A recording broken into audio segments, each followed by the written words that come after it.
What's up, guys? NinjaDeathStrike here, bringing you a new mini-series. Learn to play Magic the Gathering. As I'm sure most of you know by now, I've kind of switched over from Pokemon trading card game to Magic the Gathering trading card game, just because I had some friends that got me into it in Korea, and I actually think it's a better game. Don't tell anyone I said that. So anyhow, I've kind of been experimenting and learning to play, but I know a lot of you guys join the channel for the Pokemon stuff, and maybe you're not really familiar with what Magic is and how it works. So this series is designed basically to explain how to play Magic, and hopefully to try and get some of you guys who maybe don't know how to play or aren't that interested into it. So because of that, it's going to be geared towards very, very new players. If you know how to play the game, especially with this episode, you could probably skip watching this if you wanted. I hope you'll stay and watch, because I can always use feedback about what you guys thought. But I wanted to provide you guys with a way, especially subscribers to this channel who have been watching my stuff but don't feel that comfortable with Magic. I wanted to provide a way to kind of get you a primer so you'll understand what I'm talking about when I'm doing Magic stuff. Also, I want to keep up on my PowerPoint skills now that I'm not using them as often. And so this is a way for me to do that as well. This PowerPoint took quite a lot of work, and hopefully it gets the job done. So today we're going to talk about the basic card types and the basics of how to play. So I'm going to go through, explain the different card types, and then give you a small example of the beginnings of a game. And hopefully it'll help you understand exactly what I'm talking about when I show you cards. So let's get started with the basic card types. The first type we have is mana. And mana, if you play the Pokemon trading card game, mana is essentially your energy. Oh, stop. Go back. Alright, I don't know why it automatically skips to the next thing. Whatever. Anyhow. Yeah, mana is your energy. You need mana to do anything in the game. Play creatures, attack, play other cards, anything you want to do costs mana.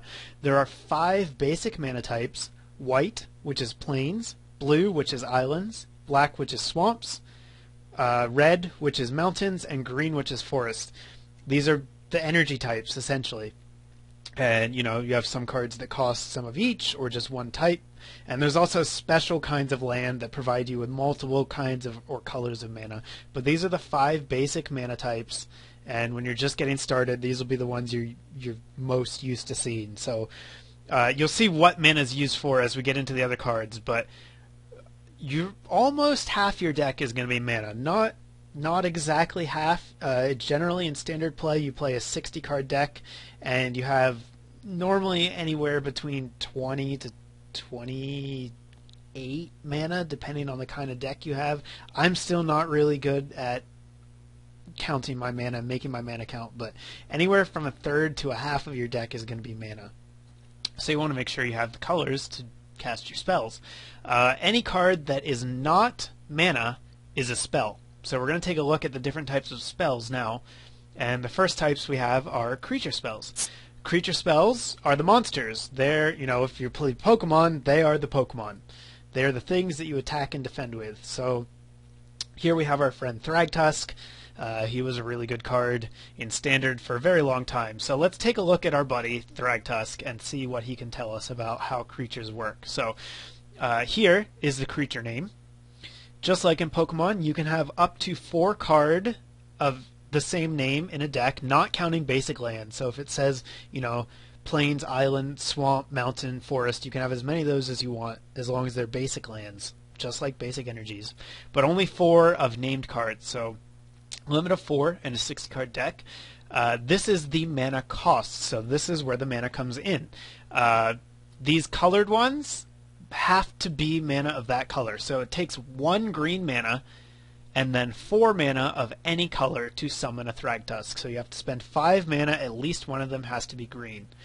And so when you want to play this, you tap those mana. When you play a mana, you don't expend it after you use it. It stays on the board and you can use it again next turn, but you can only use each mana once each turn. So if I have 5 mana on my turn and I want to play Thragtusk, I have to turn all 5 of those mana sideways, and that puts 5 mana into my mana pool, and then I can put down Thragtusk.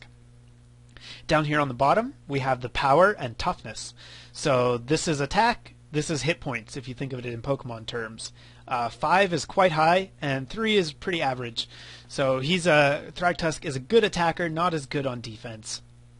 But when he attacks, he will attack the other creature's power. So when he attacks, he will hit their power regardless of what their attack is. So he can kill anything that has 5 toughness or less, regardless of how big their attack is. When creatures attack, they deal damage to each other simultaneously, usually. So he will do 5 damage to the creature he's attacking, and that creature will deal its power back to him. And if it's 3 or more, Thragtusk will also die. Then we have the card art, very nice, and then here are the abilities of a given card as well as the flavor text. Thragtusk has 2 abilities. They're fairly common, which is why I picked him. The first one is one that triggers when he enters the battlefield. So that means when you summon Thragtusk, this automatically happens. You gain 5 life. So that's pretty decent. Life gain on a good creature, good stuff. The other one is when he leaves the battlefield. Not quite as common, but it shows up sometimes. When Thragtusk leaves the battlefield, you get a 3/3 beast creature token. Tokens are cards that you don't play in your deck, but that other cards make.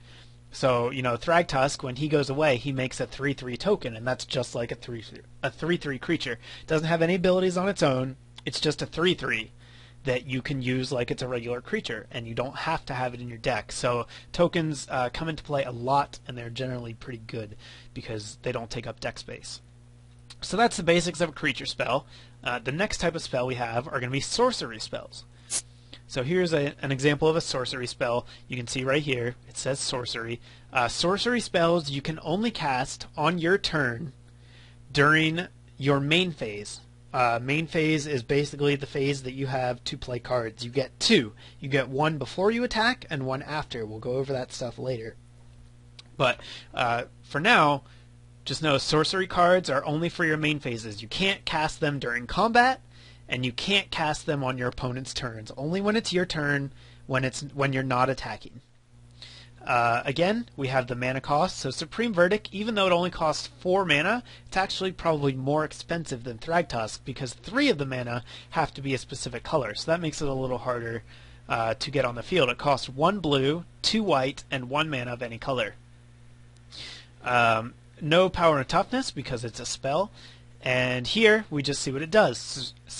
Supreme Verdict can't be countered. There are spells that just say counter target spell, and that means that spell never actually happens. It just goes right from your hand to the discard pile without ever having the effect take place. So can't be countered, and destroy all creatures.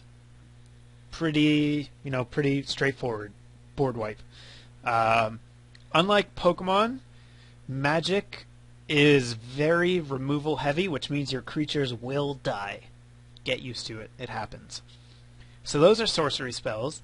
Next up, we have instant spells. Instant spells are basically like sorcery spells, only you can play them at any time. Here we have Doomblade. So you can play an instant spell during your main phase, just like a sorcery. If you want to do that, that's fine. You can play it during combat, when it's your turn to attack. You can play it on your opponent's turn, before they attack. Or you can play it during the combat step of your opponent, which is generally a pretty good time to play them, especially since a lot of them kill creatures or give you ways to deal with creatures. So again, we have the name, Doomblade. The cost, this is a very cheap spell, 1 black mana and 1 mana of any color. Normally, cards that only have 1 colored mana cost, we call them splashable. It means that they can go into a lot of decks, even if the deck doesn't play a whole lot of that color. So Doomblade is very splashable, and it's very cheap, which is good for a spell that kills creatures. Here we have the card type Instant. So the last one said Sorcery, this one says Instant. That tells you right away you can play this at any time, whenever you want to. And we have the card text that tells us what it does. It says, destroy target non-black creature. A black creature is any creature, so it has to say creature here, and it has to have a black mana symbol in its cost. If it has either of those things, even if it has other colors up here, it's still part black, so it can't be killed by Doomblade. But it does kill 4 out of the 5 of the creature colors, and it's cheap, so it's a pretty good spell. The final type of spells we have are enchantment spells, and enchantment spells generally come in two kinds. The first one are general enchantments. These are like battlefield enchantments. They just sit on the board and they affect everything on the board all the time. They just exist, regardless of how many creatures people have out or what else is going on. If you have an enchantment on the board, that enchantment's effect takes place. So the enchantment we're going to look at, probably a little bit of a complicated one that I shouldn't have picked, but I like it, so I put it up here. Deadbridge Chant. So here we see the mana cost. You need a green mana, a black mana, and 4 mana of any color. So this is a pretty expensive spell. 6 mana and 2 colored mana of different colors is pretty expensive. And you can also see with the card border, because it has 2 colors, it's gold card, which means it's both a black card and a green card. So cards that affect either of those colors affect this card. Here is the card type, enchantment. And here's the effect. I'm not going to read it out because it's not that important, but basically it lets you draw an extra card every turn, so it's pretty good. The other type of enchantment spell we have are aura enchantments, and these enchantments, rather than just sitting on the battlefield, have to be attached to a creature. So our example card is going to be Unflinching Courage. We see the cost, a white mana, a green mana, and a mana of any color, so pretty reasonably costed. Again, it will count as a white card and a green card at the same time. And here's how you can tell that it goes on a creature. Enchantment, aura. Auras are generally attached to something. Not always creatures, but usually. But auras have to be attached to another card, otherwise they go to the graveyard, which is your discard pile. If you can't attach an aura to something, or if it becomes unattached to the thing it was attached to, it goes to the graveyard. You have to discard it. Here we see that this aura is attached to a creature, enchant creature. It doesn't have to be your creature. You can enchant auras to anything that they enchant, any creature, yours or your opponent's. This one you would almost always want to put on yours, but sometimes you want to enchant your opponent's creatures. Here's the effect. Enchanted creature gets +2/+2 and has trample and lifelink. Trample and lifelink are keywords. We'll talk about those in a different episode when we get to abilities. So you play this card, you pay 3 mana, you pick one of your creatures, and you put this card attached to that creature, like you would attach an energy to a Pokemon card. And then that creature gets these abilities in addition to whatever else it already has. So if it had 2 power and 2 toughness to begin with, now it has 4 power and 4 toughness and gets 2 abilities. So enchantments are generally pretty powerful, but the problem is when the creature they're attached to dies, they also die. So sometimes you can try to attach an enchantment and then they just kill your creature and then you lose both of the cards. So you have to be careful with them, but Unflinching Courage is a pretty good one.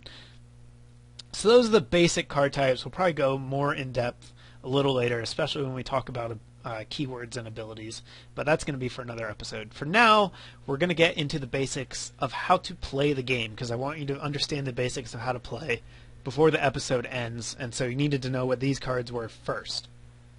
So let's take a look at our battlefield. Here we go. When you play a game of Magic, you start with 20 life.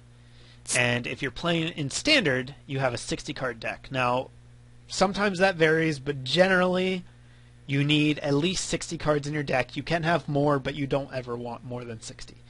Just play 60. So this is going to be our life total. Ignore this 20 up here.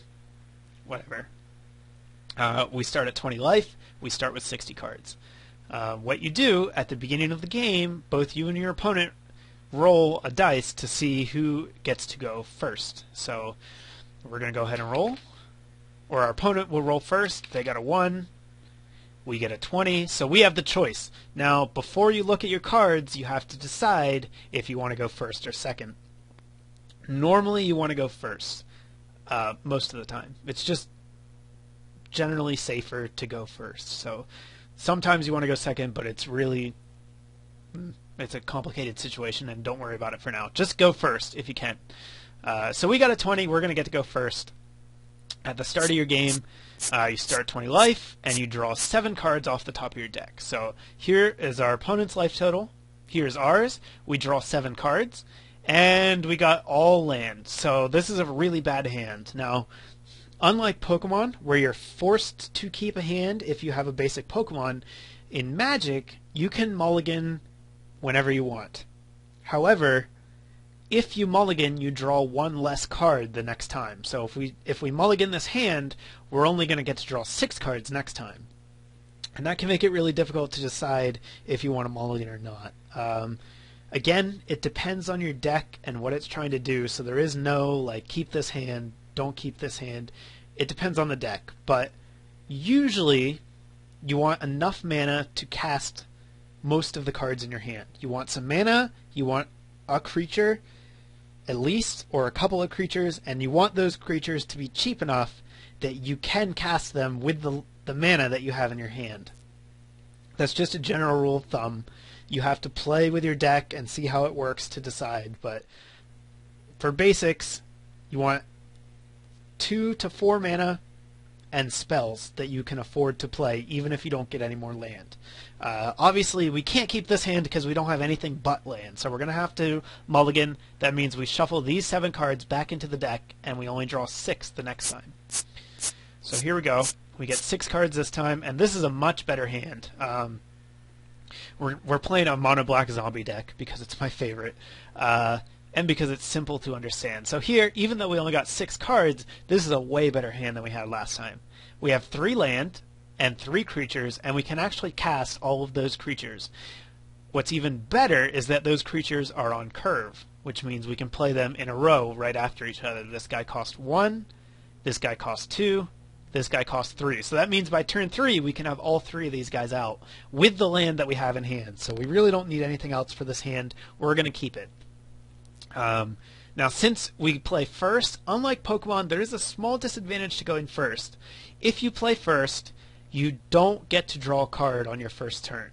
So even though we're going to go first, we're not going to get a card. Now, the advantage of going first is that you do get to put your mana down first. So usually you're going to be 1 ahead of your opponent as far as the available mana you have, and that's really important for a zombie deck. So we definitely want to go first. So we're going to keep this hand, and we're going to play with it. So on your turn, there are a series of phases. Again, this is something we'll go over in probably the next video, but for now, just remember, you get a main phase. Well, you draw a card, you get a main phase, you get an attack phase, and then you get another main phase. So because there's no real attack phase, there's nothing for us to do on the first turn. We're just going to have basically just one main phase. So you can only play 1 land per turn. That's the rule. Just like you can only attach 1 energy, in Pokemon you can only play 1 land. So we're going to put our land down. And you can use the land the turn you put it down. There's no restrictions. So now that we have this land, if we tap it, that's going to add 1 black mana to our mana pool, and that's going to let us summon our Gravecrawler. You see, our Gravecrawler costs 1 black, so we tap this mana. That puts 1 black mana into our mana pool, and we use that to summon Gravecrawler. Now, creatures can't attack the turn they come into play. They have to wait a full turn before they get to attack, and that's a turn where all of your opponents get to go. It has to come all the way back to you. So if you're playing a multiplayer game, it's not after the next opponent goes, it's after it gets back to you. So we can't do anything else this turn. We're just going to pass. I'm not going to show the opponent's turn for now. We're just going to concentrate on what we do. So, alright, next turn. At the beginning of our turn, we untap our mana. So the mana comes back straight up. It means we can use it again. You do that first. That's the first thing you do on your turn, is untap all of your creatures, all of your cards, your mana and your creatures. So the swamp untaps. Next thing is we draw a card. So here we see we draw Doomblade. This is a really good card to draw. 2 mana, that means we can cast it this turn if we want to. And it also means, instant means that we can play it whenever we want. So we can even wait until our opponent's turn to use it if we want to. Now, let's pretend that our opponent didn't have a creature that cost 1 mana. Normally, you won't. Most decks don't have creatures that cost 1 mana. As a general rule of thumb, all creatures that cost 1 mana are bad. Generally, as a beginner. sometimes that's not the case. Gravecrawler is really good. There's a few other that are really good, but especially if it costs 1 mana and it only has 1 power and 1 toughness, it's bad. Usually. Okay, so Gravecrawler has 2 power. He's a little stronger. He's actually pretty good. But let's say our opponent didn't play a creature. So that means that we're not going to need this Doomblade. There's nothing we want to kill. So instead, let's summon another creature. Now, here's where the trick comes in. A lot of new Magic players like to do all of their stuff during their first main phase. Don't do that. Usually, unless the cards you're playing give you an advantage during the upcoming combat, you want to wait, attack first, and then play all of your guys after you attack. It's just better. It keeps your opponent guessing. It gives you more options. So we're going to go ahead and attack first. So Gravecrawler attacks. If we turn him sideways, that's called tapping him, just like we tap the land. That shows that he's used his action for the turn. He's tired. He's tapped. Tapped creatures can't block. Only creatures that are untapped can block. Gravecrawler can't block anyhow, so not a big deal. And we hit our opponent for 2, so they're now down to 18. So we're going to play our land. You actually probably should have played that before combat, but I messed up the order, so don't worry about that. And since we're not going to play this Doomblade, instead we're going to play Gnawing Zombie, who costs 2. So we're going to tap 2 mana, and then summon Gnawing Zombie. So here we see Gnawing Zombie, 1 black mana, 1 of something else, that's 2 mana, and he's a 1/3. It's a little unclear, but he is a 1/3, so he actually makes a pretty good blocker. He's going to keep our opponent from being able to attack us, hopefully. So that's it. We are tapped out. That means tapped out means that all your mana is used up. We can't do anything else, so we're going to pass the turn to our opponent. They're going to do their thing, and now it's going to be our turn again. So beginning of our turn, we untap. Gravecrawler should actually untap too, but I guess I forgot to put that in there. So these guys, Gravecrawler is rested. He's ready to attack again. Our mana is ready to use again. So let's draw our card. We get a land. Nothing special there. And so we're just going to go ahead, go right to combat. Say our opponent, again, didn't play anything. We're playing against a dummy. So he hasn't summoned anything, and that means Gravecrawler is going to attack for 2 more. So now he's down to 16. The Gnawing Zombie, he's not very good on offense. So we're going to leave him back. We don't care too much about that 1 point of damage. We're gonna leave him back just in case he needs to block, just for the sake of this video. So he is going to stay untapped, which means he's free to block if he wants to. After we attack, we'll go to our main phase. We'll play our 3rd land, and now since we have 3 land, we can summon Jiroff's Messenger. So we tap 1, 2, 3. Sorry, that should have tapped. We tap all the lands, and we get Jiroff's Messenger. Now, unfortunately, he comes into play tapped, so that means he can't block when he comes into play. But he does deal 2 damage to our opponent just when he comes into play. So now he's down to 14, and we're looking pretty good. We've got 3 guys out. We haven't taken any damage yet. We've got some removal in our hand. Things are going pretty well. So hopefully that explains how to play. If you have any questions, please post them in the comments. I will answer as best I can. Hopefully you guys enjoyed the video. I hope it was helpful for those of you who don't play. If you don't play, I would highly encourage you to give Magic a chance. It's really, really fun, and the flavor of the cards and the whole idea, the worlds they create, are really cool.